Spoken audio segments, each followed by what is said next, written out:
Class start करते हैं। सबसे पहले पीएम ने जो है वो हमारे डॉक्टर सुभाष सी कश्यप थे। ये इंडिया के काफी रिनाउंड स्कॉलर थे, ब्यूरोक्रेट भी थे ये। और काफी इन्होंने जो है वो काम किया है, काफी इनकी बुक्स हैं, हम लोगों ने पढ़ा पढ़ा भी है इनकी। इनकी ने इन्होंने लगभग 50 बुक्स लिखी थी इंडियन कॉन्स्टिट्यूशन पे, जिसमें की जो सब फेमस है सबसे आर कॉन्स्टिट्यूशन और पार्लियामेंट ऑफ इंडिया। इसको यूपीएससी में ज्यादातर बच्चे जो है वो स्टडी करते हैं। तो इनकी डेथ हो गई है, तो उसी के लिए प्राइम मिनिस्टर ने कॉन्डोलेंस एक्सप्रेस किया, सभी ने, वाइस प्रेसिडेंट, प्रेसिडेंट, इन्होंने। और इनको बताया कि कैसे इन्होंने कंट्रीब्यूशन दिया है पार्लियामेंट्री और कॉन्स्टिट्यूशनल चीजों को जो है वो बढ़ावा देने में, सोसाइटी को एनरिच किया। ठीक है, इनका एक कमिटमेंट था कि जो डेमोक्रेटिक इंस्टीट्यूशंस हैं उनको जो है वो और स्ट्रेंथन करना है, तो उनके वर्क के बारे में बताया। ये जो है ये सेक्रेटरी जनरल ऑफ लोकसभा रहे 1984 से 90 तक। ठीक है, तो ये की फिगर थे। ठीक है, और इन्होंने एंटी डिफेक्शन लॉ के ड्राफ्टिंग में काफी एक अहम रोल प्ले किया था। इसके अलावा जो भी पार्लियामेंट्री प्रोसीजर्स होते थे उसमें भी इन्होंने काफी अपना जो है वो योगदान दिया है। तो ये है। फिर लास्ट जो 12 ईयर्स रहे हैं उसमें गवर्नमेंट ने इन्वायरमेंट को ट्रांसफॉर्म करने के लिए क्या क्या किया है, कंजर्वेशन से रिलेटेड क्या क्या एफर्ट्स लगाए गए हैं, इसके बारे में एक आर्टिकल था आज काफी उसमें डिटेल में। और इसमें कहा गया कि अ, जो पॉलिसी है ऐसी रही है पिछले सालों में कि जिसकी वजह से जो फॉरेस्ट और ट्री कवर है उसका एक्सपेंशन हुआ है, वेटलैंड्स को स्टोर किया गया है, रिस्टोर किया गया है, मैंग्रोव्स, कोस्टल इकोसिस्टम, इनके बेटरमेंट के लिए गवर्नमेंट काफी काम की है।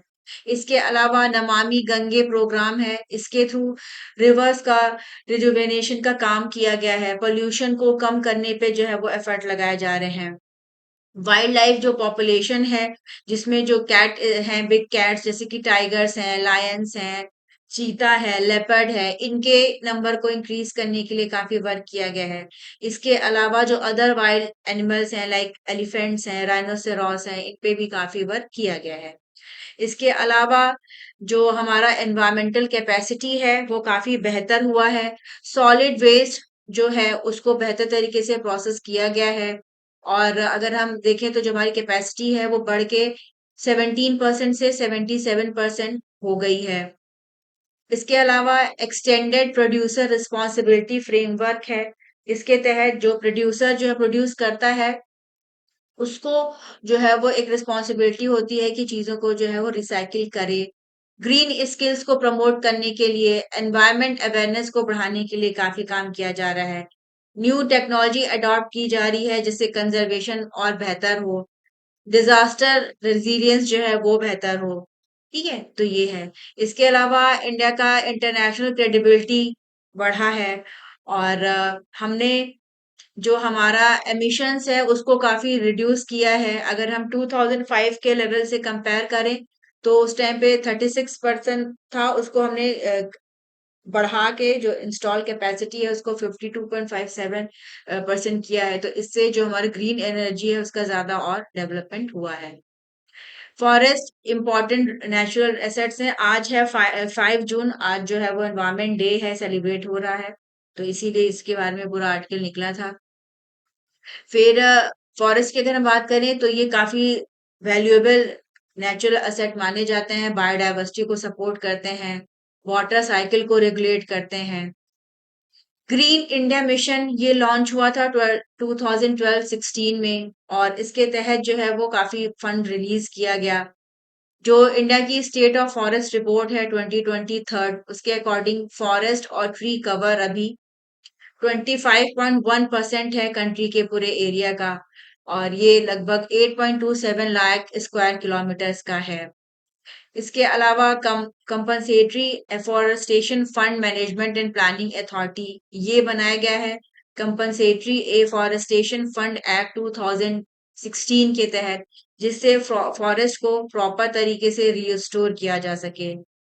अरावली ग्रीन वॉल इनिशिएटिव है, इसमें बताया गया है कि रिस्टोरेशन को जो है वो टारगेट किया जा रहा है। 6.31 हेक्टेयर लैंड में जो है वो प्लांट्स को लगाया जा रहा है, नर्सरीज इस्टेब्लिश की जा रही हैं।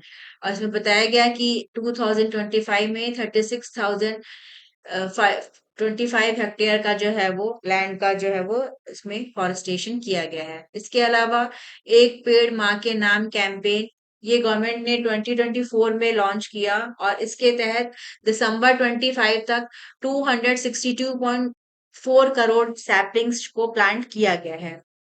वाटर पोल्यूशन पे वर्क करने के लिए नमामि गंगे प्रोग्राम इसको लॉन्च किया गया था 2014 में। इसमें इनिशियली 20,000 करोड़ रुपए का एक आउटले रखा गया था, फिर उसको और एक्सटेंड किया गया। हमने प्रोजेक्ट डॉल्फिन लॉन्च किया 15 अगस्त 2020 को। इसके तहत हमने first ever range wide dolphin population assessment किया, जिससे पता चल सके कि कितना इनका पॉपुलेशन है और इनको प्रोटेक्ट करने के लिए भी जो है वो और वर्क हो रहा है, जिससे जो डॉल्फिन का पॉपुलेशन है उसको और बेहतर किया जाए, बढ़ाया जा सके। वेटलैंड कंजर्वेशन को सपोर्ट किया है, national plan for conservation of aquatic ecosystem, ये लॉन्च हुआ था 2013 में। इसके तहत 148 वेटलैंड्स हैं, इनको रिस्टोर करने का काम जो है वो किया गया है, इनके लिए काफी फंड रिलीज किए गए हैं। अगर हम बात करें अप्रैल 2026 की, तो इंडिया में प्रेजेंट टाइम में 99 रामसार साइट्स जो है ये बन गई हैं। मैंग्रोव के रिस्टोरेशन का काम किया जा रहा है थ्रू मिस्टी स्कीम। इसके लिए 100 करोड़ का एक इनिशियल आउटले रखा गया था। कोस्टल कंजर्वेशन के लिए नेशनल कोस्टल मिशन इसको जो है वो ले आया गया और इसके अलावा कोस्टल जोन मैनेजमेंट प्लान इसको अपडेट किया गया। ब्लू फ्लैग सर्टिफिकेशन दिया गया है 18 बीचेस के लिए 25-26 में। इसके अलावा national marine turtle action plan है, जिसके तहत हमने जो हैचिंग होता है टर्टल्स का, इसमें काफी सक्सेस जो है वो मिला है और 96.7% जो है वो हुआ है। 7,000 से ज्यादा हैचलिंग्स को रिलीज किया गया। तो ये सारे एफर्ट जो है वो एनवायरमेंट को और बेहतर करने के लिए किए गए हैं। इसके अलावा जो हमारे पुराने कंजर्वेशन प्रोग्राम्स चल रहे हैं उसमें काफी और सक्सेस मिला है। प्रोजेक्ट टाइगर की बात करें तो इसके तहत जो टाइगर रिजर्व्स हैं इनका नंबर बढ़ के 46 से 58 हो गया है। टाइगर पॉपुलेशन में काफी इंक्रीज हुआ है और 2022 में ये 3,682 था।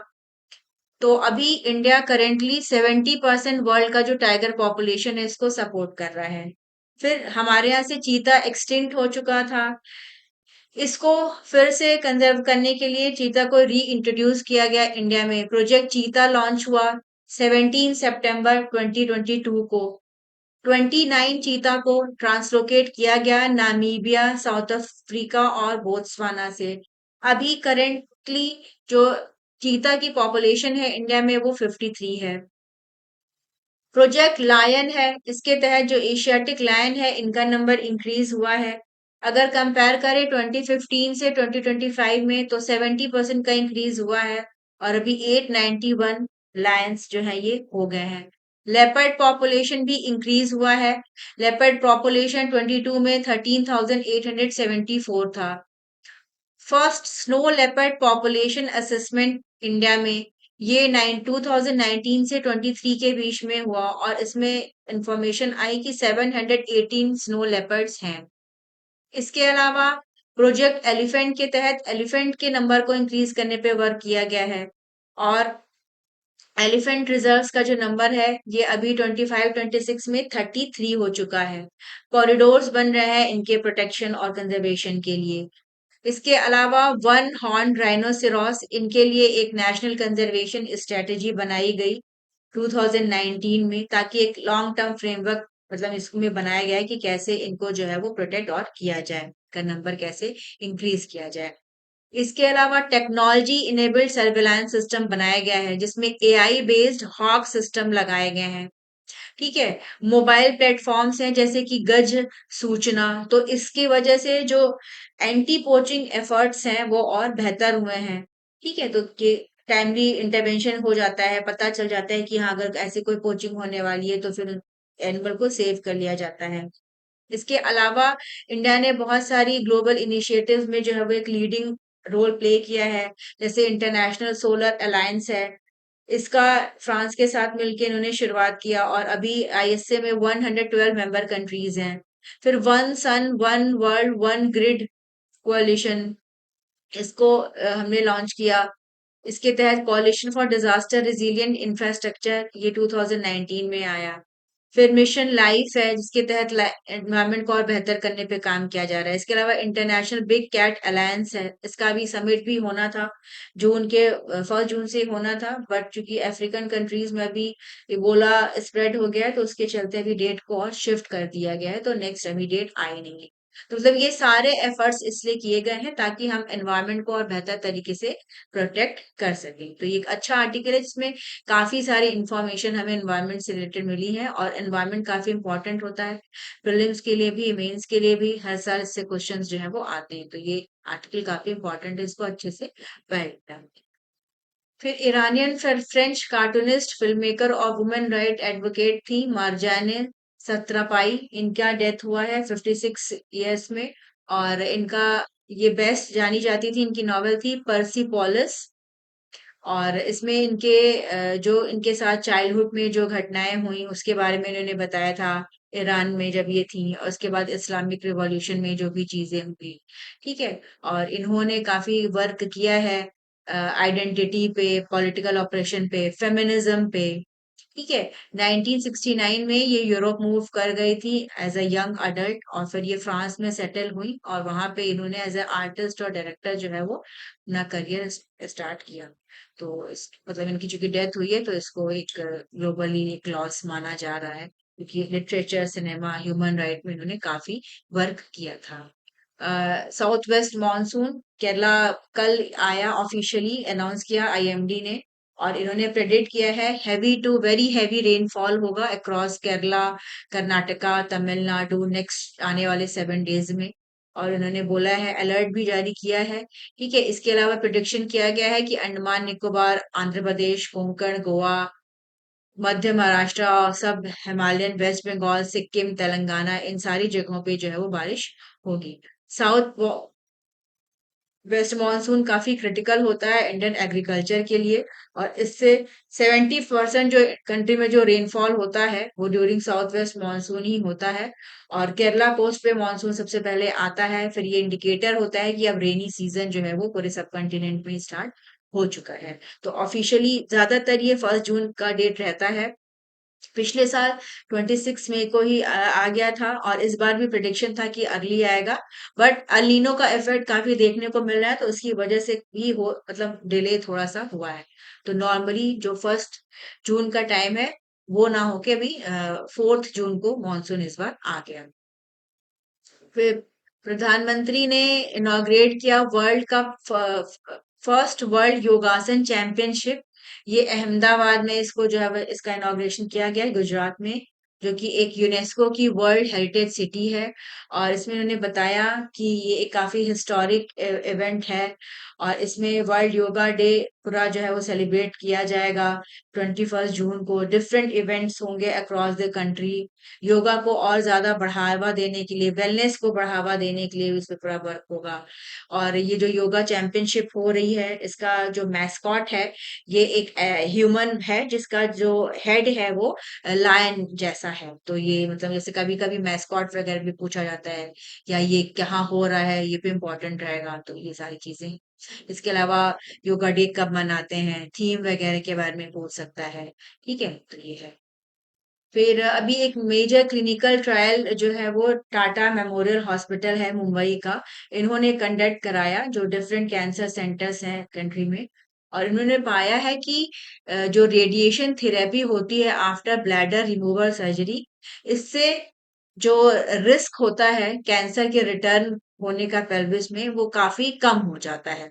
और ये जो फाइंडिंग्स होती हैं, ये अभी इनके ये bladder adjuvant radio therapy VART trial, ये recently journal of clinical oncology इसमें पब्लिश हुआ है, जो कि वर्ल्ड का लीडिंग कैंसर रिसर्च जर्नल माना जाता है। ब्लैडर कैंसर की बात करें तो ये सबसे मोस्ट डिफिकल्ट और एक्सपेंसिव कैंसर्स में होता है, जिसका कि डायग्नोसिस भी काफी डिफिकल्ट होता है, और ट्रीटमेंट भी काफी एक्सपेंसिव होता है। और international agency for research on cancer, इनके मुताबिक जो ninth most common cancer world wide जो है ये ब्लैडर कैंसर होता है।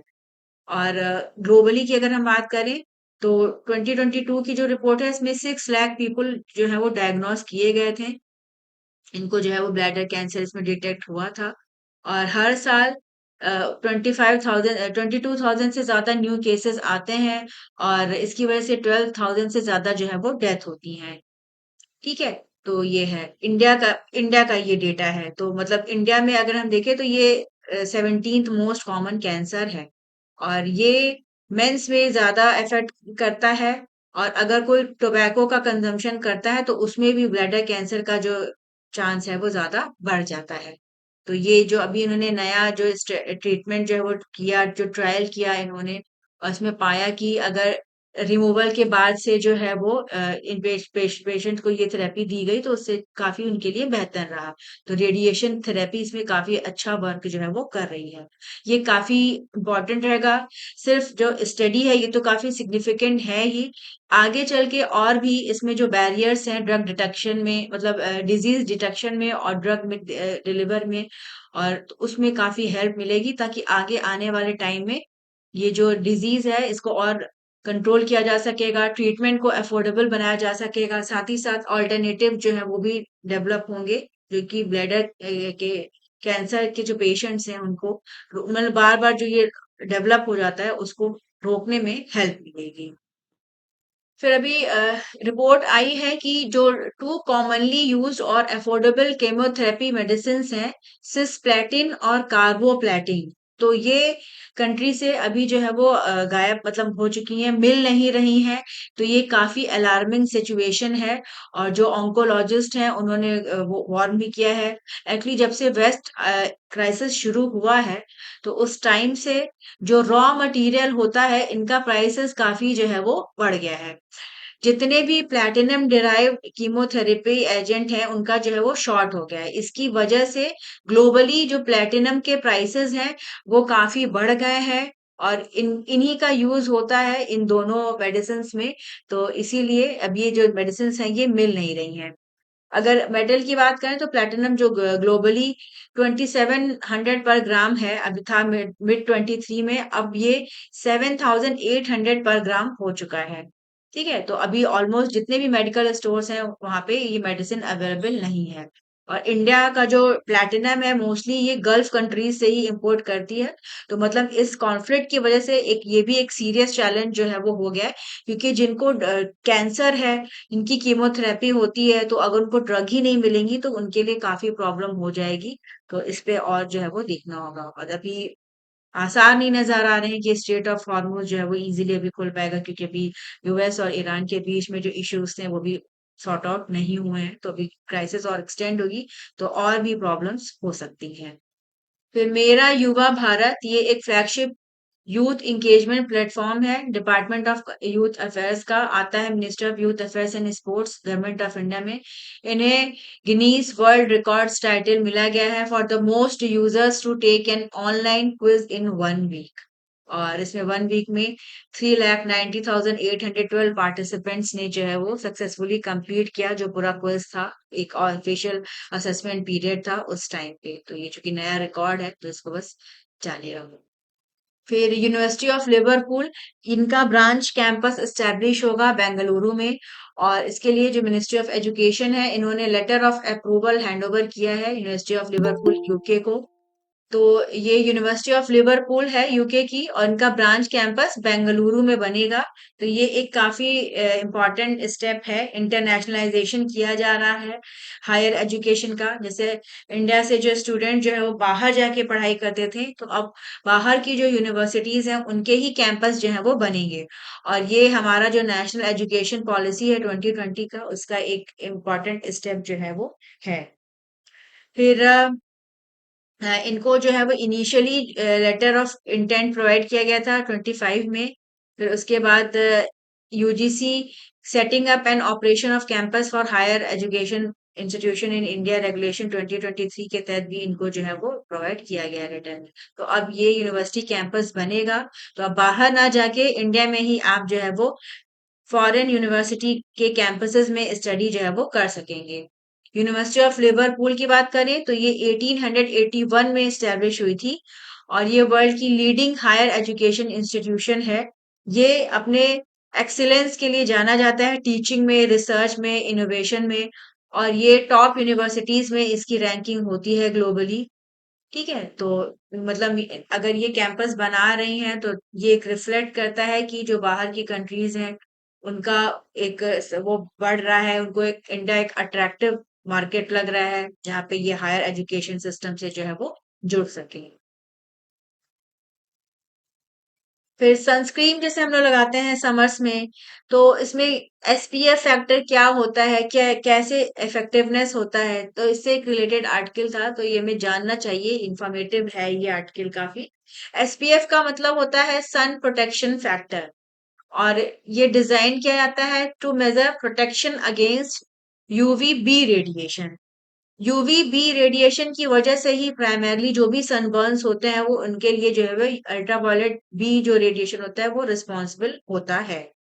और अगर हम देखें तो एसपीएफ एक complete picture of sun protection नहीं प्रोवाइड करता है, मतलब ये नहीं है कि अगर आप बेहतर ज्यादा हायर एसपीएफ का लगा रहे हैं तो बेहतर प्रोटेक्शन होगा, लेकिन हाँ ये काफी इंपॉर्टेंट होता है और स्किन को प्रोटेक्ट जो है वो करता है।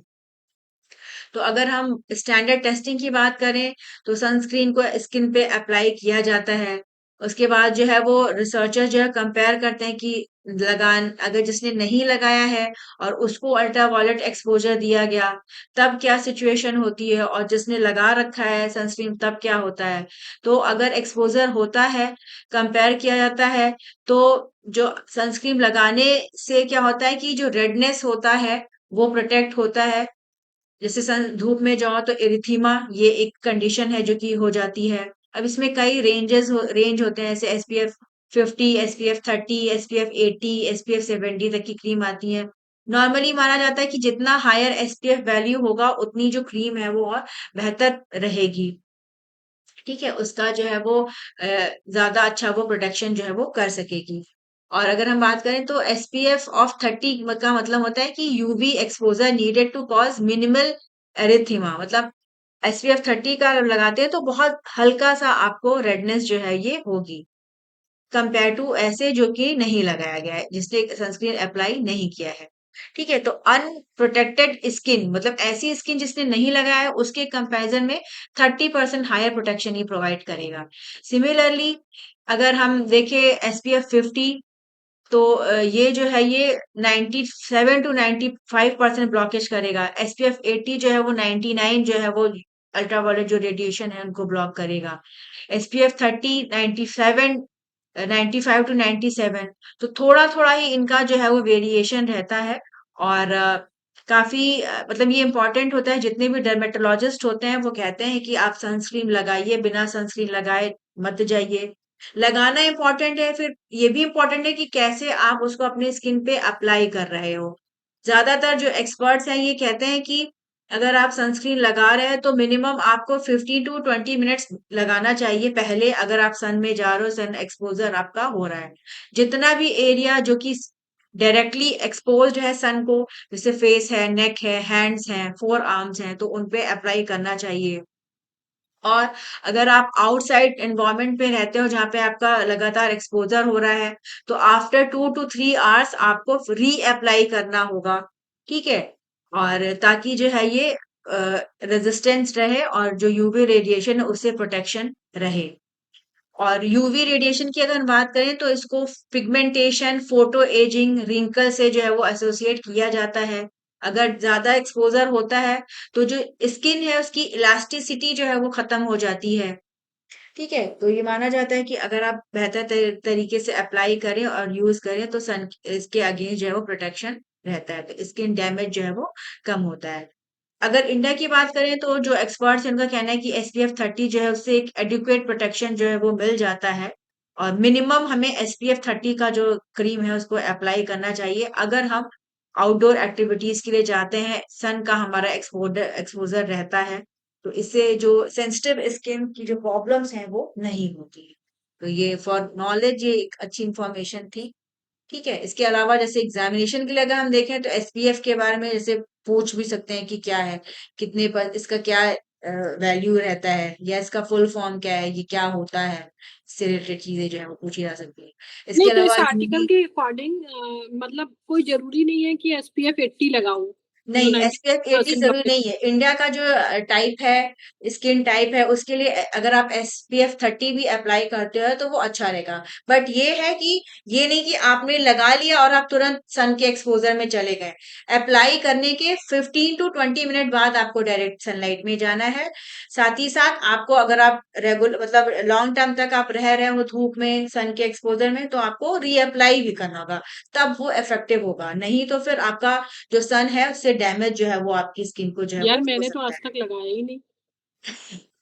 तो लगाना चाहिए, उससे स्किन टोन सही रहता है, तो ये आज इफेक्टिव रहता है। लाऊंगी। हम्म, ठीक है। फिर यूपीएससी ने एक फेस ऑथेंटिकेशन प्रोटोकॉल इसको डेवलप किया है, और इससे माना जा रहा है कि एग्जामिनेशन का जो प्रोसेस है ये और बेहतर होगा, और इन मतलब किसी और की जगह पे कोई और जो है वो एग्जाम नहीं दे पाएगा। ठीक है, ये एक बायोमेट्रिक वेरिफिकेशन सिस्टम है जो कि फेशियल रिकॉग्निशन को यूज करता है टू कंफर्म और कैंडिडेट्स आइडेंटिटी। मतलब जो इनका एप्लीकेशन पे जो फोटो लगता है उसके अलावा, अब जैसे हमें पता है कि अभी हाल फिलहाल में काफी सारे जो है वो पेपर तो लीक हुए हैं, इसके अलावा कुछ किसी और की जगह पे कोई और एग्जाम देने चला जाता है, तो उसके लिए भी टाइम टू टाइम ऐसी न्यूज आती रहती है। तो इन सबको रोकने के लिए यूपीएससी ने ये सिस्टम अपने अप्लाई कर लिया है। फिर यूनियन गवर्नमेंट ने 16 प्रोजेक्ट्स को जो है वो अनाउंस किया है as a winner of the national awards for e governance 2026, और ये रिकॉग्नाइज करता है excellence in digital governance initiatives. इसमें सेंट्रल, स्टेट और लोकल गवर्नमेंट्स के काफी सारी चीजें हैं, और इसमें एग्रीकल्चर मिनिस्ट्री के एग्री स्टैक प्लेटफॉर्म है, इसको ई गवर्नेंस अवार्ड दिया जाएगा। इसके अलावा कंज्यूमर अफेयर्स मिनिस्ट्री का ई जागृति पोर्टल है, इसको अवार्ड दिया जाएगा। प्रयागराज मेला अथॉरिटी मैनेजमेंट ऑफ महाकुंभ 2025, इनको इनके बेहतर वर्क के लिए जो है वो अवार्ड मिलेगा। इसके इसमें जो है वो 10 प्रोजेक्ट्स को जो है वो गोल्ड अवार्ड मिलेगा, 6 को जो है वो सिल्वर अवार्ड मिलेगा। 2 जुलाई को ये सेरेमनी होगी national award for e governance की। ठीक है, ये 29 एडिशन अवार्ड्स हैं ये, और इसको ministry of personnel public grievances pension features जो है वो इनके द्वारा प्रेजेंट किया जाएगा। और इसमें डिफरेंट ग्राम पंचायत को भी रिकॉग्नाइज किया जाएगा कि इन्होंने कैसे बेहतर तरीके से डिजिटलाइजेशन का काम किया है ग्रास रूट लेवल पे। ठीक है, तो ये है। सुप्रीम कोर्ट की एआई कमेटी है, इन्होंने एक पब्लिश किया है प्रिलिमिनरी ड्राफ्ट, इनका है regulations for use of artificial intelligence in courts 2026। तो इसमें इन्होंने बोला है ड्राफ्ट में कि प्रपोज किया है कि कंप्लीट बैन होना चाहिए on using AI to decide judicial outcomes. मतलब एआई का यूज जो है वो जुडिशियल आउटकम्स पे नहीं करना चाहिए। उन्होंने कहा है कि एआई टूल्स को भी रिस्ट्रिक्ट किया जाना चाहिए जो कि प्रिडिक्ट करें या प्रोफाइल करें पार्टीज और विटनेसेस को। ठीक है, या प्रोहिबिट, और साथ ही साथ ये प्रोहिबिट करें अनडिस्क्लोज और unexplainable AI system in court process. मतलब कोर्ट की प्रक्रिया में एआई का यूज जो है वो, इसको इन्होंने सिरे से जो है वो खारिज कर दिया है। सुप्रीम कोर्ट ने ये एक एआई कमेटी बनाई थी पूरा स्टडी करने के लिए कि देखा जाए कि कैसे एआई को जो है वो यूज जो है वो किया जा सकता है। ठीक है, और इसमें उन्होंने कहा कि अगर हम एआई का यूज करते हैं कोर्ट के प्रोसेस में, तो ह्यूमन जजमेंट जो रहता है उससे वो कमी वो अच्छा रहेगा। ठीक है, और मतलब बहुत बेहतर तरीके से ये काम नहीं हो सकेगा। इन्होंने कहा है इस ड्राफ्ट के अकॉर्डिंग कि जो एआई सिस्टम है इसको सिर्फ असिस्टिव कैपेसिटी के लिए जो है वो रखना चाहिए, और इससे जो जुडिशरी की जो अथॉरिटी है उसपे किसी भी तरह का कॉम्प्रोमाइज नहीं करना चाहिए। उसके लिए प्रॉपर एक जुडिशियल ऑफिसर्स को ही जो है वो अपॉइंट करना चाहिए। और ये जो कमेटी थी, ये जस्टिस पीएस नरसिम्हा की कमेटी थी, तो उन्होंने पूरा जो है वो अपना ये उन्होंने पूरा स्टडी किया और बताया कि कैसे कैसे क्या क्या कर सकते हैं। फिर इसमें फर्दर ये कहा गया है कि जो एआई सिस्टम को यूज किया जा रहा है उनको इस तरह से डिजाइन करना चाहिए, ट्रेन करना चाहिए कि ये फेयरनेस को प्रमोट करें, किसी प्रकार का डिस्क्रिमिनेशन है उसको अवॉइड करें, ठीक है। और किसी भी तरह का जैसे रेस, रिलीजन, कास्ट बेस्ड जो है वो बायस इसमें ना रहे। तो एआई को यूज कैसे करना है, क्योंकि एआई के को लेके एथिक्स से रिलेटेड काफी सारे इश्यूज जो है वो हो जाते हैं। तो इसीलिए जो है वो इन्होंने कमेटी बनाई थी, तो इन्हें पूरा स्टडी किया कि मतलब एआई का यूज जुडिशरी में बहुत ना इफेक्टिव जो है वो नहीं रहेगा, और इसको अवॉइड करना चाहिए उस तरह से। मतलब इसका टेक्नोलॉजी को बेहतर करने में हम यूज कर सकते हैं, ठीक है, बट अगर जहाँ जस्टिस की बात आती है, डिसीजन की बात आती है, तो वहां पे ह्यूमन डिसीजन जो है वो एआई के कंपैरिजन में बेहतर रहेगा। फिर कोलकाता वाटर मेट्रो प्रोजेक्ट का अप्रूवल कर दिया है न्यू गवर्नमेंट ने यहाँ पे।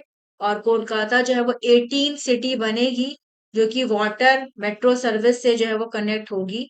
और यूनियन मिनिस्ट्री ऑफ शिपिंग इसने इन्होंने इनका अप्रूवल किया, और चीफ मिनिस्टर ने अनाउंसमेंट किया है मीटिंग के बाद ये। तो अब केरला जो है वो कोलकाता जो है वो 18 सिटी हो जाएगी जिसमें कि वाटर मेट्रो सर्विसेज रहेंगी। वाटर मेट्रो जो कंसेप्ट है ये सबसे पहली बार इंट्रोड्यूस हुआ था कोच्चि में, केरला में। और यहाँ पे कोच्चि वाटर मेट्रो ऑपरेशनल हुआ 2023 में। ये एक मॉडर्न फेरी सिस्टम है जो कि इंटीग्रेट करता है other public mode of transport से। इसमें इलेक्ट्रिक हाइब्रिड बोट्स होती हैं जिनसे एमिशंस में जो है वो कमी आती है। तो इसी की तरह इसमें इसके पहले जो है वो और भी सिटीज में ये लागू जो है वो हुआ है। और तो अब कोलकाता में भी ये प्रोजेक्ट जो है ये बनेगा। फिर इंडिया की लार्जेस्ट कार मेकर है मारुति सुजुकी इंडिया। इन्होंने लॉन्च किया है wagon are flex fuel.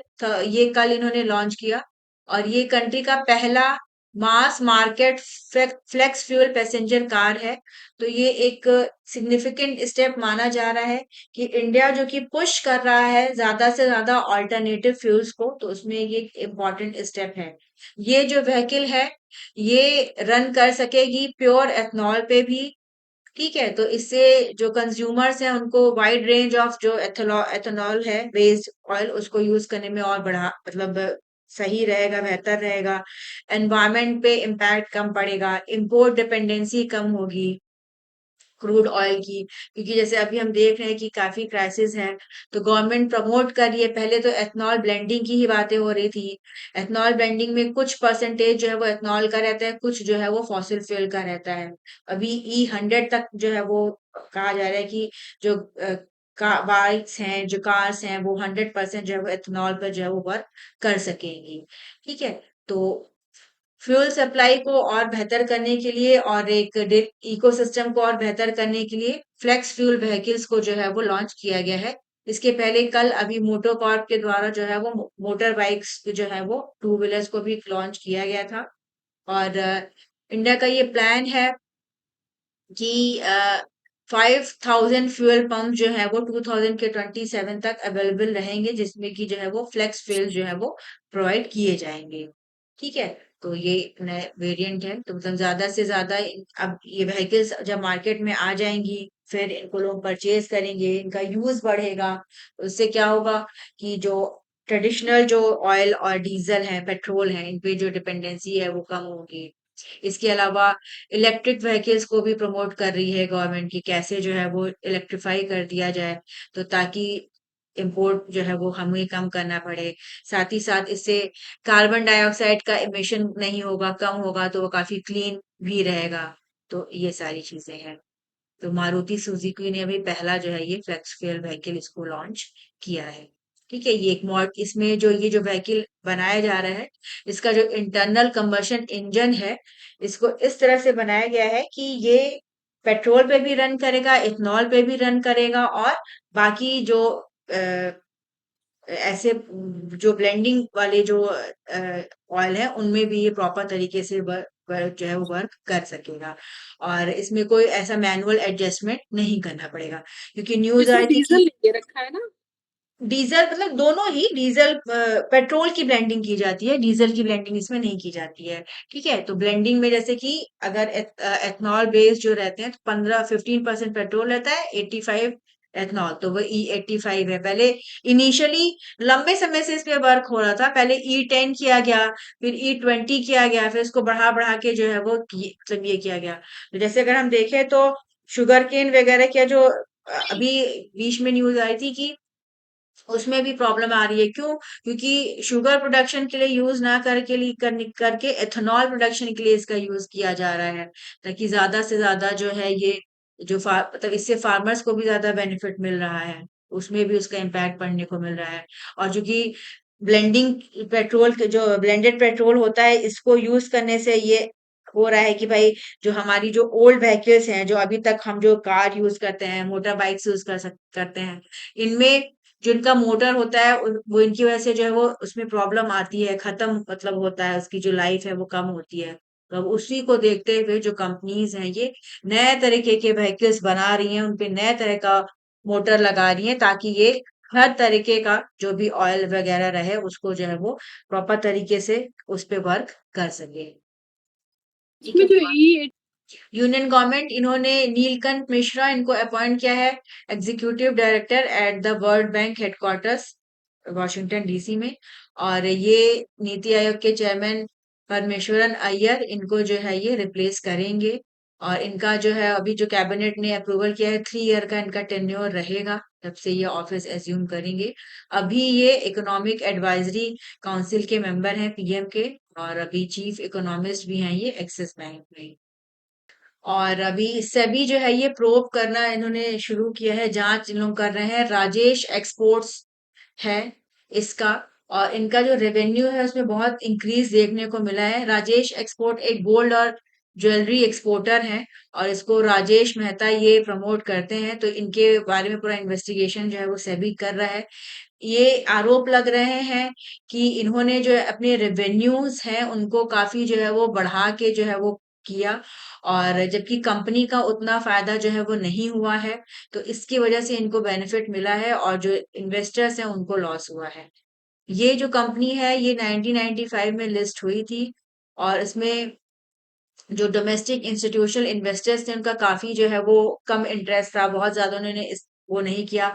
But life insurance corporation of India है, इसने इसमें अपने बहुत सारे पैसे जो है वो लगा रखे हैं। ठीक है। जो म्यूचुअल फंड्स हैं, अगर हम देखें तो उनका मैक्सिमम एक्सपोजर जो है वो इस कंपनी में 0.5 ही था मार्च 2016 में, फिर उसके बाद ये काफी कम ही हो गया। लेकिन जो LIC है उसने बहुत ज्यादा इसके जो है वो स्टेक्स खरीदे, और 26 तक इन्होंने जो है वो 10% मतलब काफी जो है वो इनका जो वैल्यू है इसको खरीद लिया था। तो इसी को लेके पूरा जो है विवाद अभी हो रहा है, और जांच फिर सेबी जो है वो कर रहा है। जो राजेश एक्सपोर्ट्स है इन्होंने डिनाई किया है, उन्होंने कहा है कि नहीं हमारे जो रेवेन्यूज हैं करेक्ट हैं, और कोई ऐसा वो नहीं है, इन्होंने कहा कि कंफ्यूजन है। लेकिन सेबी जो है वो अभी इस पे पूरा जो है वो क्लियर नहीं हो पाया है। ठीक है।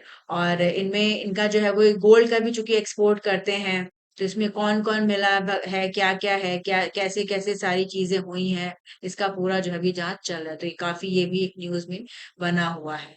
अब इसमें देखो फर्दर इन्वेस्टिगेशन में क्या चीजें जो है वो होते हैं। मतलब ये वर्ल्ड के लार्जेस्ट गोल्ड ज्वेलरी मैन्युफैक्चरर्स हैं, और पूरे कंट्री में ये इनका जो है वो ऑपरेशंस होता है। और इन्होंने अभी वर्ल्ड की लार्जेस्ट गोल्ड रिफाइनरी वेलकैम्बी इसको एक्वायर किया था 2015 में, ताकि इनका जो ग्लोबल सप्लाई चेन है वो बेहतर हो सके। और LIC जो है वो लाइफ हमारी इंश्योरेंस कंपनी है, इस ये जो है वो डिफरेंट डिफरेंट कंपनीज में अपने पैसे लगाती है, ताकि फिर वो इंक्रीज हो तो उनसे जो उनके कस्टमर्स हैं उनको जो है वो बेनिफिट मिले। तो अभी ये पूरा इन्वेस्टिगेशन देख रही है, अब देखना होगा कि कैसे इनमें क्या पेनल्टी लगती है, या जो एलिगेशंस हैं ये इस पे और ये क्या करते हैं, फर्दर ऑडिट वगैरह करते हैं कि कैसे इरेगुलरिटीज हुई है, और ये पूरा प्रोब का काम जो है वो करें। फिर agriculture and processed food products export development authority APEDA, इन्होंने बोला है कि अभी 3 जून को first ever sea shipment of botanical infused ready to cook millet functional fruits foods ये कर्नाटका से न्यूजीलैंड की को जो है वो एक्सपोर्ट किए गए हैं। माना जा रहा है कि इससे काफी सिग्निफिकेंट बूस्ट देखने को मिलेगा इंडिया का जो एग्री फूड एक्सपोर्ट है इसमें।